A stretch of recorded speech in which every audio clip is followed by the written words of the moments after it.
जय श्री कृष्णा। राधे राधे। पंचबिग्गू की कहानी। एक सेठ की बहू थी। वह कार्तिक के महीने में सुबह जल्दी उठकर गंगा जी नहाने जाती थी। वह पराये पुरुष का मुंह नहीं देखती थी। राजा का लड़का भी गंगा जी नहाने जाता था। राजा का लड़का कहता कि मैं सुबह नहाता हूँ, मेरे से पहले कोई भी नहीं नहाता। जब 5 दिन कार्तिक के रह गए तो उस दिन सेठ के बेटे की बहू नहाकर जा रही थी और राजा का बेटा आ रहा था। शोर सुनकर जल्दी से जाने लगी, जिससे अपनी मोती की माला वहीं पर भूल गई। तब राजा के बेटे ने वह मोती की माला देखी तो देखकर कहा कि यह माला किसकी है, जो इतनी सुंदर है, तो पहनने वाली कितनी सुंदर होगी। बाद में सारी नगरी में ढिंढोरा पिटवा दिया कि जिसकी यह माला है वह मेरे पास 5 रात आएगी, तब मैं उसको यह माला दे दूंगा। और खुद वहाँ तोते का पिंजरा टांग कर बैठ गया।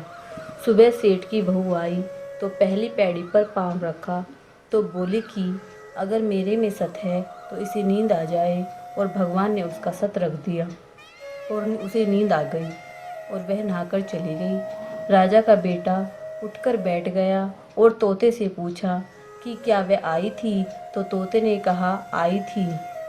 तो वह कैसी थी? तब तोता बोला कि अप्सरा जैसे बिजली, होली जैसे झलकामड़ी, गुलाब जैसा रंग।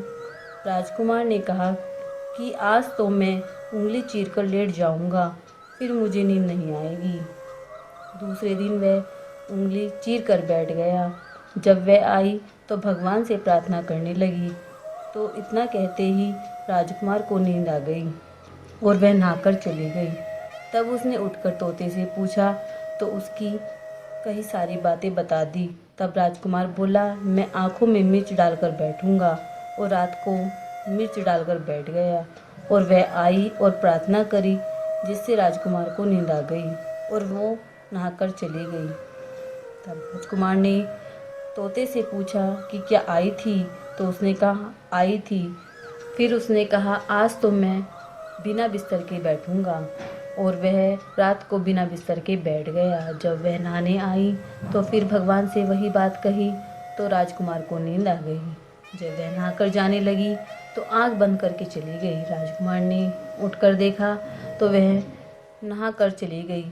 तो वह बोला कि आज तो मैं आग की अंगीठी रखकर बैठूंगा, जिससे नींद नहीं आएगी, और वह अंगीठी रखकर बैठ गया। सेठ की बहू आई तो भगवान से कहा कि 4 रात तो निकाल दी, परंतु आज की रात और निकाल दो। भगवान ने उसका सत रख दिया और उसे नींद आ गई।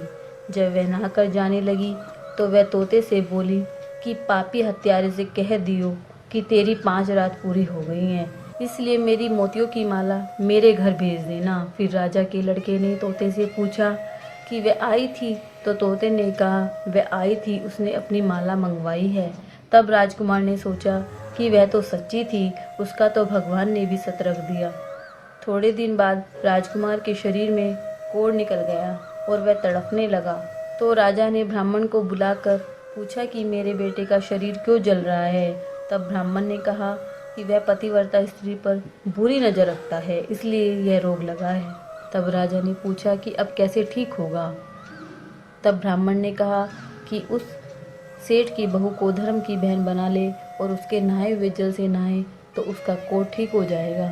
राजा उसकी माला लेकर घर गया और सेठ से कहा कि यह माला आपकी बहू की है और उसके नहाए हुए जल से मेरे बेटे को नहला दो। तो सेठ ने कहा वह तो किसी पराये पुरुष का मुंह भी नहीं देखती। इस नाली के नीचे राजकुमार को बिठा देना, जब वह नहाएगी तो ऊपर से वह पानी गिर जाएगा। बाद में राजकुमार बैठ गया और नहाया तो उसकी चंदन जैसी काया हो गई। हे पंचबिक्कू देवता, जैसे सेठ की बहू का सत रखा वैसा सबका रखना। कहते सुनते पुकारा भरते अपने सारे परिवार का सत रखना। धन्यवाद।